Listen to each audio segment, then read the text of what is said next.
Welcome to the Wildcat Country post-game stream presented by Backcourt Marketing. Eric Cohen, Shane Dale. Wildcats beat NAU. Finally, I guess we get to say that this year, 81-52.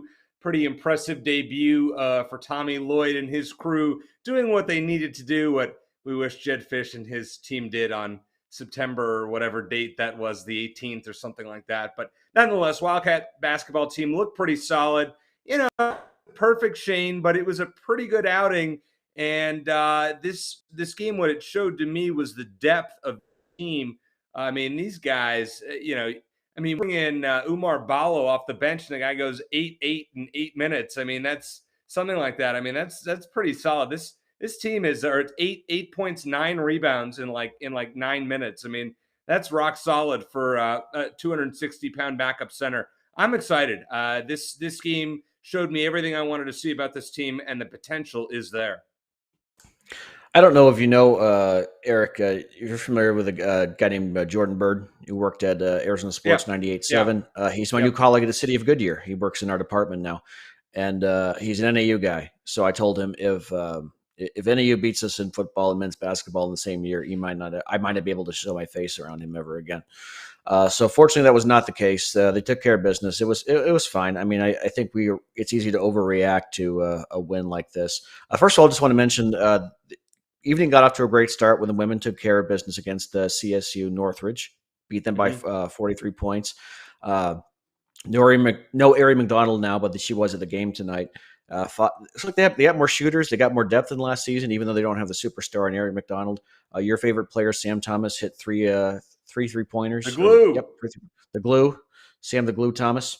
So that was a great way to start the night, and 6,000 fans showed up at that, which is like twice as much as I remember there being back when I covered the team a long time ago. But yeah, as far as the men, a lot of swagger to this team, but very unselfish. Outstanding defense for the most part. Got a little lazy, I think, in the second half, and maybe got a little too lax on both sides of the ball. But I think they knew they had the game in hand. But they mixed up their defensive schemes. They even threw in a little zone here and there. You might have noticed I think it went 2-1-2 for a little while in the second half.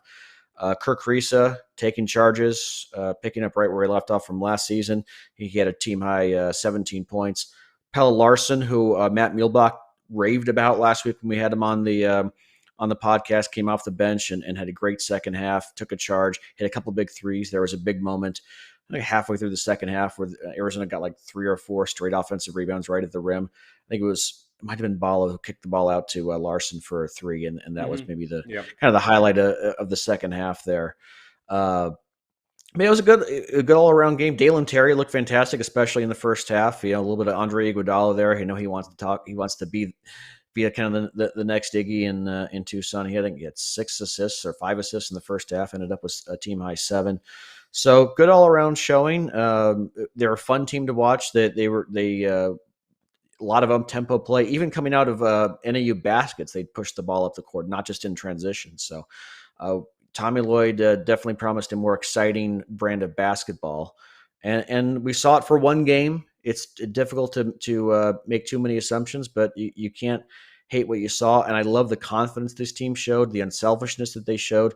They just got to clean up a few things, stop with the alley-oops unless you know you're going to get it right. Get back on defense even when you're up by 20 or 30 points. But I think those things will take care of themselves. Well, Shane, one amazing statistic tonight, and I know they were talking about this. Our buddy Matt Mielbach, who's doing the telecast, they were talking about this. Arizona had 28 made field goals. Now only shot 41.2%. Not ideal, but 25 assists on 28 made field goals. I mean, that is the highest percentage of assist to made field goal ratio that I have ever seen watching the game of basketball. That is incredibly impressive. This was a team that was trying to work out the kinks, trying to spread the ball around. I was just really, really impressed with the unselfishness and the effort with which this team played. And this is taking nothing away from Sean Miller, but this team looked excited to be out there for Tommy Lloyd. A lot of these guys, the Ben Matherins, the Kirk Risas had talked about entering the transfer portal or going to the NBA, and they stuck around. And I'll tell you what, just like you and I had been saying, Shane, we pretty much called it when it came to football. We said this team is going to go live and die by the quarterback position. And unfortunately, they're 1-8, and we can see why, because the quarterback position hasn't been good. You and I have also said this basketball team is going to be really fun. And thus far, I saw nothing tonight that is going to differentiate from that, because this team is just, I mean, they're really entertaining. They play hard, they play with a fun pace. And, I mean, NAU isn't a test, but let's see what they can do against real teams coming up here soon.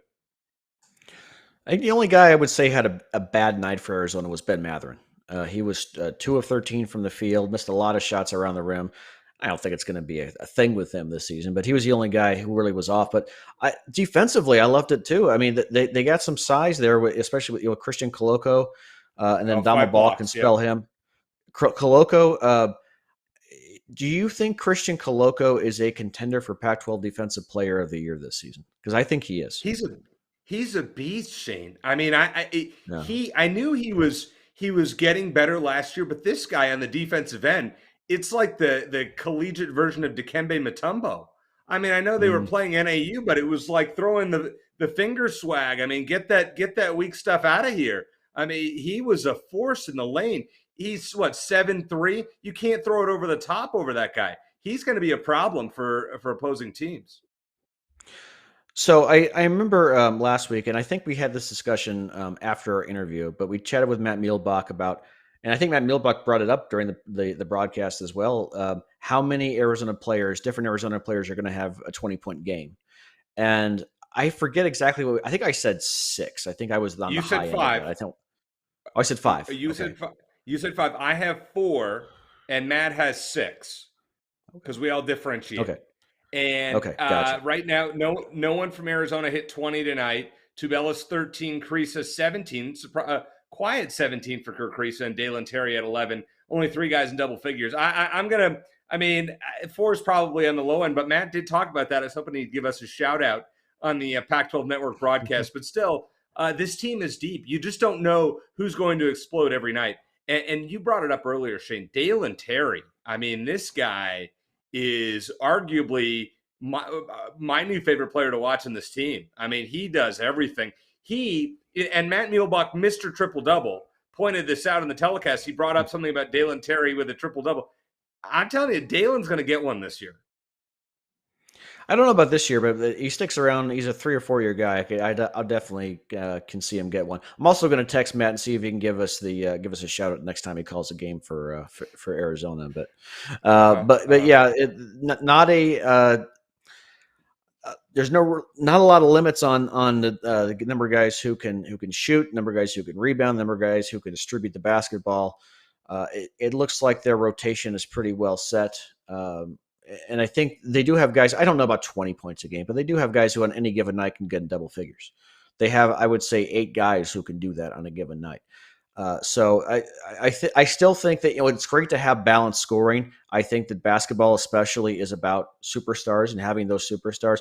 Tubelis, I think, looked the part for the most part. Kerr Kriisa, I think, looked great, because I'm hoping he'll be, a supplement to Tubelis and Ben Mathurin. A lot of things are expected out of both those guys.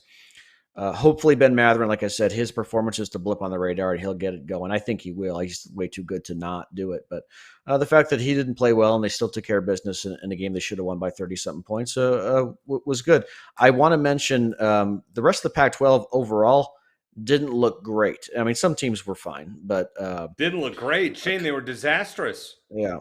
A lot of them were. And well, I want to mention because Joe Lunardi has his field of 68, and I know you're a big Joe Lunardi fan, Eric. But he had 5 Pac-12 teams in his field of 68 as of now, and Arizona is not one of them.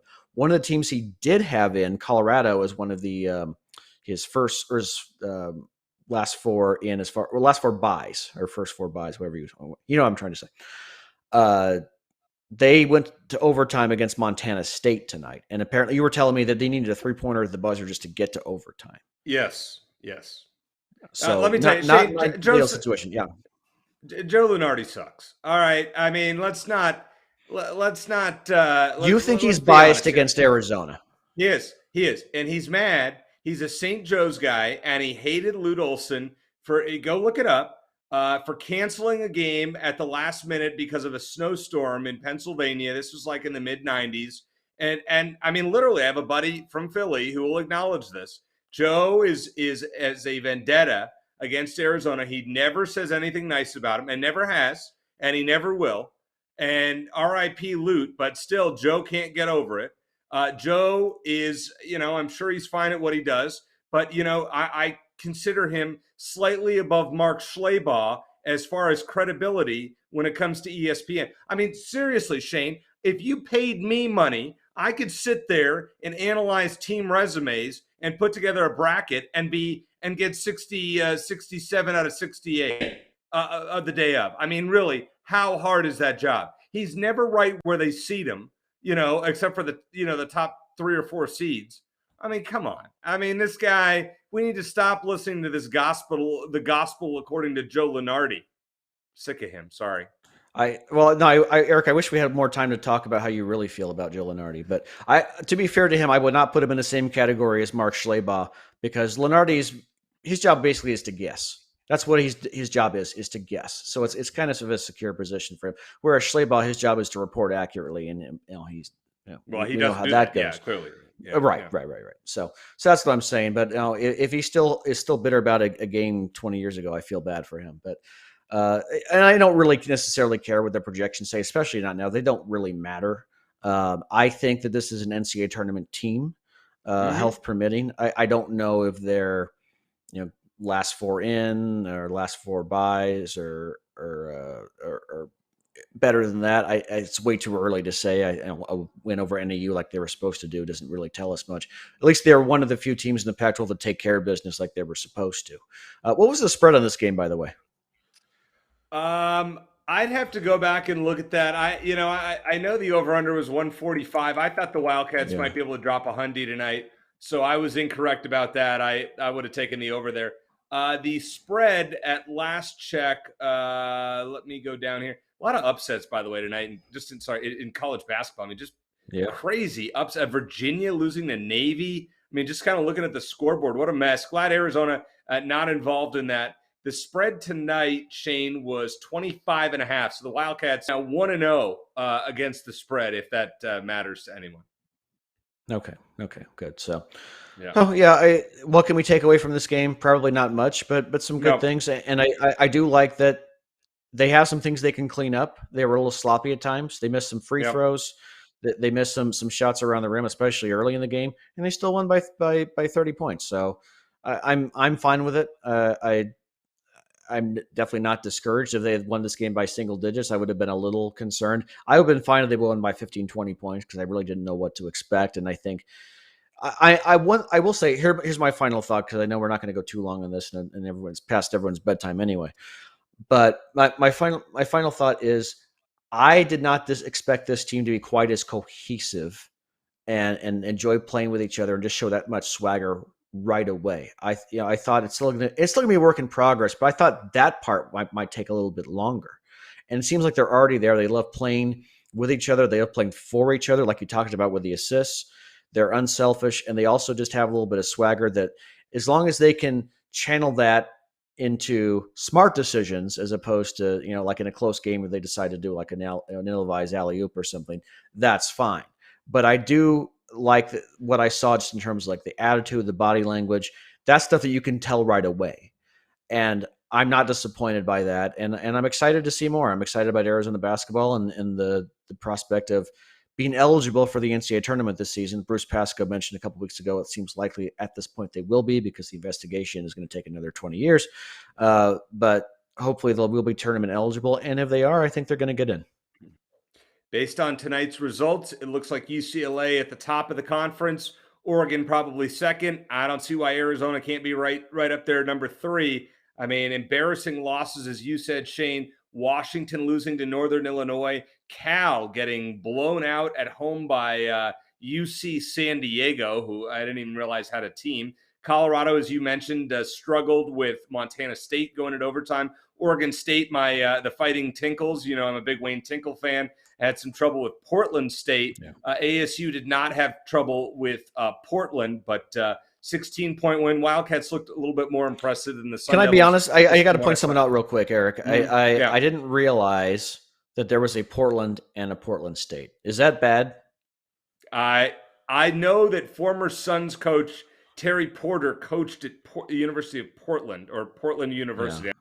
Yeah. I don't know which is which, but interesting teams. It's like what 300 teams or something. Arizona, one of the top 25 of those teams, and we will see that they should. It's amazing, and I'm at my last. So the Wildcats are 29th, I believe, season, and yet Joe. I don't want to use a derogatory term for him.